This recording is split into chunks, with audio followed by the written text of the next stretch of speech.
তুমি কি কখনো ভেবেছ এমন এক স্থানের কথা যেখানে বাতাসও আগুনে জ্বলে, যেখানে দেয়াল, মাটি, এমনকি ছায়াটুকুও আগুনে গড়া, আর প্রতিটি নিঃশ্বাসে শুধু তাপ আর যন্ত্রণার গন্ধ? এটা কোনো কল্পকাহিনী নয়, এটা সেই বাস্তব কারাগার যেখানে ফেরেশতারা প্রহরী আর আগুনি শিকল।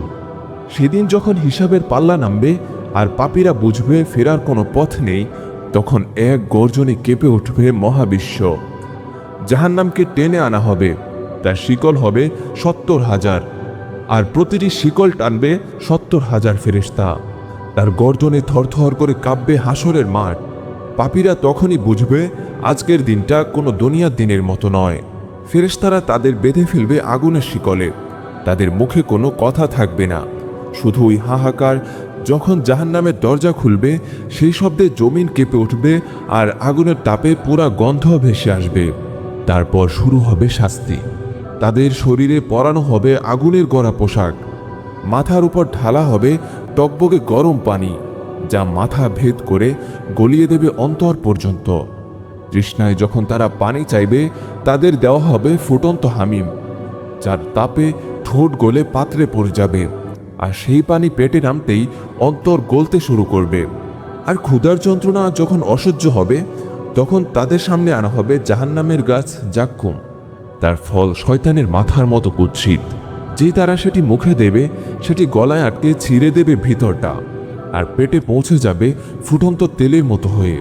প্রতিটি শ্বাস হবে শাস্তি, প্রতিটি চিৎকারে ফিরবে প্রতিধ্বনি, হায় যদি আমরা আল্লাহর কথা শুনতাম। কিন্তু তখন আর ফেরার পথ থাকবে না। তারা চিৎকার করে বলবে, হে মালিক, আমাদের শেষ করে দাও।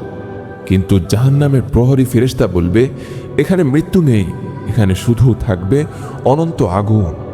তবু সেই অন্ধকারের ভেতরে একদল মানুষ থাকবে যাদের অন্তরে সামান্য ঈমান ছিল। তাদের জন্য আসবে আল্লাহর রহমত আর প্রিয় নবী হযরত মুহাম্মদ সাল্লাল্লাহু আলাইহি সাল্লামের শাফায়াত। তিনি সিজদায় পড়ে বলবেন, ইয়া রব্বি ইয়া উম্মতি উম্মতি। আর আল্লাহ বলবেন, যার অন্তরে একদানা ঈমানও আছে, তাকে জাহান্নাম থেকে বের করে আনো। তারপর তাদের শরীর নতুন করে গঠিত হবে, চাঁদের মতো উজ্জ্বল হয়ে উঠবে, আর তারা প্রবেশ করবে জান্নাতের বাগানে, যেখানে নেই আগুন, নেই ভয়, নেই মৃত্যু, শুধু শান্তি আর আল্লাহর সন্তুষ্টি। যে আগুনের কারাগারের কথা শুনলে হৃদয় কেঁপে ওঠে, সে আগুন থেকে আজই রক্ষা চাও, কারণ আজকের তওবা হয়তো কালকের মুক্তির দরজা খুলে দিতে পারে। আল্লাহ আমাদের সবাইকে জাহান্নামের আগুন থেকে হেফাজত করুন এবং জান্নাতুল ফেরদৌসের আশ্রয় দিন। আমাদের ভিডিওটি ভালো লেগে থাকলে অবশ্যই সাবস্ক্রাইব করতে ভুলবেন না।